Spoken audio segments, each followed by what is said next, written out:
Hello everyone, I'm AtheistAnime, and this is episode 6, Fight to the Death, Ichigo versus Ichigo. Oh hi.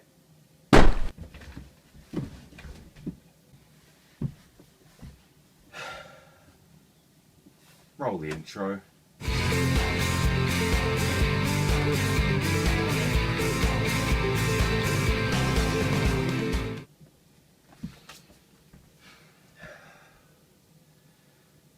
Freaking replacement souls. Anyway, sorry about that. I was out doing some things. I'll explain it later, don't worry. So the episode begins with Rukia kind of standing on a building in the middle of the night, looking at a memory wipe device. It's kind of like, I guess, 3 lights, and when one of them is blinking, she talks about how it looks like it's pretty much empty, I guess, from mind wipe abilities. And she also mentions that she probably shouldn't get a replacement Gigai, considering the one she's got isn't responding to her. We got to Ichigo's house, where we see him bringing some food to Rukia, who isn't there, which is, kind of odd, seeing she said she was going to live at Ichigo's house. And so Ichigo just wonders where the bloody hell she is. We see his sisters downstairs talking about how he's been acting really weird lately, spending a lot of time in his room, eating like twice as much food, because, they don't know Rukia is there. And Ishin starts wondering why this is the case, and of course, this being Ishin, it's a very stupid reason that Ichigo attacks him for it. It's got to a new location where we see these 2 children sweeping outside of what appears to be a shop. One of them is very clearly slacking off, though. He's kind of pretending to play baseball, and the other child, that child's called Jinta, by the way, the other child, Uru, points out that he really should be working, otherwise they're going to get shouted at again. And Jinta does say, we flipped the coin, we had a bit of a thing, you're going to do all the sweeping up today. And Jinta starts kind of beating Uru around the head. Yeah, child abuse, it's fun, right? Is it child abuse when it's a child beating a child? Not sure, I'll have to probably look into that, won't I? But he's stopped by Rukia, who's like, is your manager in? And so they open up the shop, and a man inside tests eyes, like, hey, we're not open yet, what are you doing? Oh, it's you, Rukia. Okay, then I'll go get the manager. And but the manager walks in, and in this episode we get introduced to my absolute favourite character in pretty much all anime, from what I can tell from my own opinions and such, Kisuke Urahara. We won't find out much about why he's my favourite character in this episode, but trust me, we will. Oh, we will. But Rukia is shown buying some things from Urahara, who gives her a warning saying that some of the drugs that she's buying allows us to kind of like have better control of her Gigai, but he does mention that she should be very careful, as she could over-synchronize with her Gigai, and this could cause problems when she wants to go back to the Soul Society. Which he never specifies what these problems are, but I'm guessing it's kind of like severe weakness, illness, that kind of stuff, maybe like body injuries, that kind of thing. He never specifies it. Rukia then asks if her latest order has come in, with Kisuke sending Uru into the back to go get this order.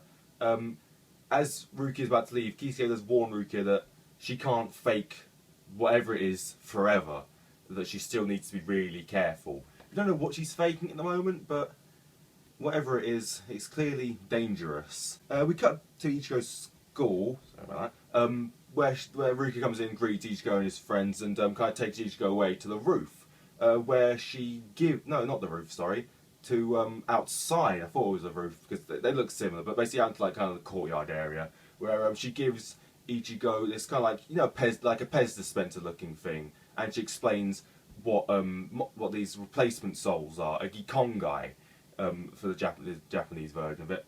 And basically they're just they're replacement souls. They're what soul reapers who are currently in human mold would take to very easily exit their bodies and have a replacement soul fill in for them until they can come back. There's obvious why Rukia would bring this, because Rukia's not always around to help Ichigo, and she can't always, have the glove out to be able to push him out of his body, so it's useful to have something around Ichigo having his person at all times to be able to, become a soul reaper. He does kind of complain about the design, which kind of does piss off Rukia a bit. But he does eventually take one of the pills inside of this Pez dispenser thing. He kind of looks dazed for a few seconds, and he exits his body. His human body kind of collapses for a few seconds, and then gets up and introduces itself as Ichigo. Of course, it isn't actually Ichigo. I'm referring to him as the Soul for now. But Ichigo kind of questions how this is even possible. Like, if I'm here, how am I there? That kind of thing.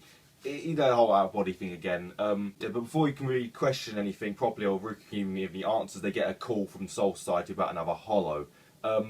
As they leave, the soul kind of gives a kind of a mischievous look, saying, "Oh, don't worry, I won't get into any trouble."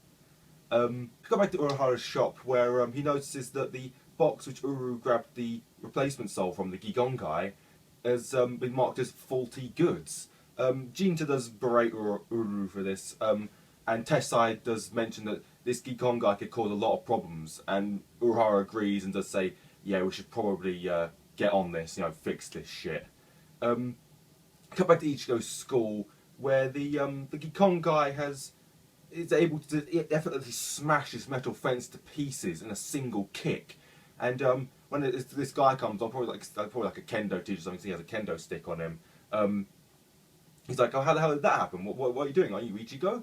And the soul just effortlessly jumps right over the guy's head onto this like kind of low roof, and then jumps straight up onto the roof of the school. If this doesn't show this that has some kind of superhuman abilities, I don't know what would. We see inside the school it's now become lunchtime with Orihime and her friends kind of talking about what they have for lunch, having a bit of like character development stuff. We get introduced to some other friends, but it's nothing really that not really something that matters that much. Check me over my words, lovely. Suddenly, just all of a sudden, the soul just jumps into the window because for some reason he went back to the ground. Sure, and it's kind of like, whoa, what the bloody hell? And we cut back to Ichigo like dispatching a hollow and like just saying he has a really bad feeling about this. Star Wars, yay. And this is where we get to the halfway point in the episode. Next half begins with Tatsuki kind of like questioning how the bloody hell did Ichigo do that? Like how the hell did he get up to the window? With the soul simply replying, "Oh, I jumped." It's that simple. And everyone's like, "How?" Like we find that the soul is loving all the attention he's getting from all of them, but we also find out he's a pervert. He's kind of like staring at all the girls like, "Wow, they're all really, really cute and hot." And he knows Sorahime, or more specifically, her boobs. Yes, we're going to have one of those characters this early on into the series. And he starts flirting with her and then kisses her on the hand, which causes Tatsuki to get a bit pissed off, and she puts him into a grapple hold, and then the soul just go, "Hey, you're pretty cute from close up as well. Now that I see you." We cut back to Ichigo and Rukia, who are rushing back to the school because Ichigo has a really bad feeling. He does not trust his soul whatsoever. This is when they start hearing some screams coming from Ichigo's school, or specifically his classroom. And Ruki's like, "Okay, looks like you were right, Ichigo. We should probably hurry the hell up." Cut back in where we see Tatsuki's throwing desks at the soul because the soul kissed her on the cheek. Kind of an immature little thing, but they're 15, so sure, why not? I guess I can believe that. Rukia kind of barges into the classroom, and the soul does like kind of notice and go, "Oh, it's you. Better run." He tries to jump out the window, but Ichigo is already there, ready to stop him. The two get into a bit of a one-sided fight where the soul is being able to easily beat the crap out of Ichigo. Clearly, Ichigo's holding him back because he probably doesn't want to hurt his own body, and he's eventually flung across the classroom. Yes, definitely. But eventually, the soul does see his window of escape, quite literally, and he jumps out the window and then runs away. Rukia is amazed by this, and she comes to the conclusion that this must be a mod soul. Tatsuki is still noticeably quite pissed off, having the whole flame effect around her, but Orihime kind of calms her down and is quite worried by this fact, because she kind of realises that isn't Ichigo. Sure, she can notice that, whatever. It is kind of weird that she can notice it, but sure, why not? Character development. We cut to Rukia and Ichigo, who have lost the soul, and they're in some kind of like derelict, abandoned building.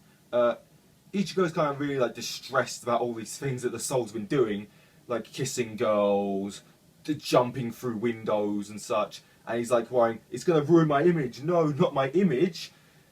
Yeah, he's a teenager, you got to remember this. Your image always matters at that age. I say that as if I'm not a teenager. But then Ichigo asks what a mod soul is. Rukia explains that mod souls were an experiment by Soul Society. Basically what they did is they are souls which were modified and enhanced and then were going to be put into human bodies to be used to fight against hollows.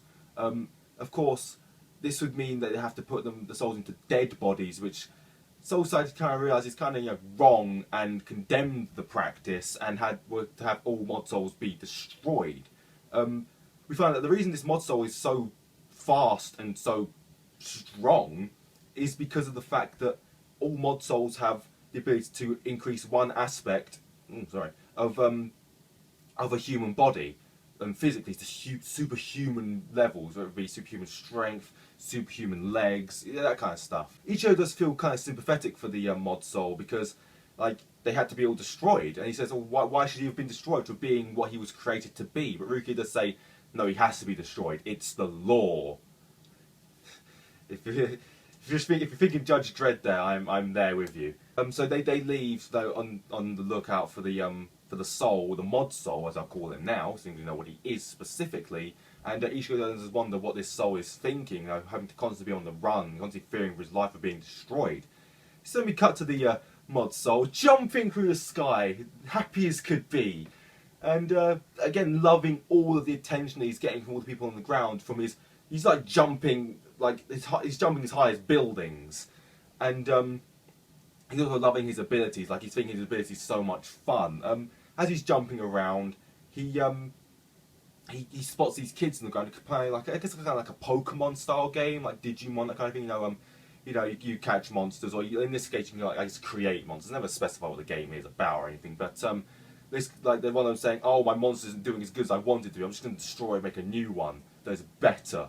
And of course, this can obviously piss off the mod soul quite a bit, as that's basically what happened to all of the people that I guess he knew, or what was going to happen to him. And he kind of starts approaching the kids rather menacingly, and goes to attack them, but is stopped by Ichigo at the very last second, and kind of get a stare down between the two where the episode ends. Yeah, pretty bloody, I guess pretty eventful episode. We get to know even more about Soul Society, and that it does experiments and that kind of thing, mod souls, and of course we get to meet my absolute favourite character, Kisuke Uehara. I'm sure we'll definitely be seeing more of him in the future. But yeah, next episode we'll see if Ichigo can get his body back and defeat this mod soul, and if Kisuke can get there in time to help him do so. I'm gonna guess Ruki's gonna be relatively useless in this scenario, seeing she can't do anything. Hopefully that'll change in the future. I feel like it will eventually, anyway. But yeah, I've been AtheistAnime. I'm gonna go check to make sure the replacement soul I've got isn't a mod soul, and also maybe just get it replaced itself, because he's acting kind of weird. You already saw at the beginning of the video there. Yeah. I'll see you next time. Goodbye.